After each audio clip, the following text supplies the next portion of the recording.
Hi guys. So இந்த mini விலாகில் நம்ம reception vlog தான் பார்க்க போகிறோம். ஸோ எங்கே ட்ராவல் பண்ணி வந்திருக்கோம் அப்படின்னா பாண்டிச்சேரி. ஸோ பாண்டிச்சேரியில் தான் வந்து ரிசப்ஷன் மேக்கப் பண்ண போகிறோம் இன்றைக்கி. ஸோ இந்த கிளைண்ட்டோட ரெக்குவயர்மெண்ட் எனக்கு நல்லா கிளாஸியாக வேணும் மேக்கப், அதே மாதிரி ஐஸ் வந்து நல்லா கொஞ்சம் ஷிம்மரியாக ப்ரைட்டாக வேணும் அப்படின்னு கேட்டிருந்தாங்க. இவங்கள நம்மளை புக் பண்ணும் போதே வந்து ரொம்ப ஸ்பெசிஃபைடாக ப்ரோ நீங்கள் தான் வேணும், எனக்கு டீம் மெம்பர்லாம் வேண்டாம், எனக்கு நீங்களே வந்து பண்ணி கொடுத்துருங்க.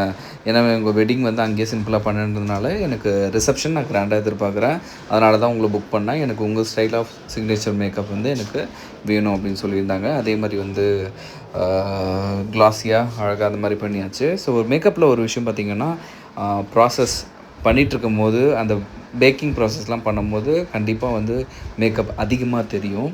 நீங்கள் ஃபைனலாக முடிச்சிட்ட அப்புறம் அப்படி இல்லை அப்படின்னா பிரைட் வந்து ஸ்டேஜுக்கு போகிறதுக்குள்ளே அந்த 1 hour 1.5 hours வந்து பேஸ் அழகாக செட் ஆகிடும். ஸோ ஃபைனல் லுக் எப்படி இருக்குன்னு பார்த்துட்டு மறக்காமல் கமெண்ட் பண்ணுங்கள். Thank you so much.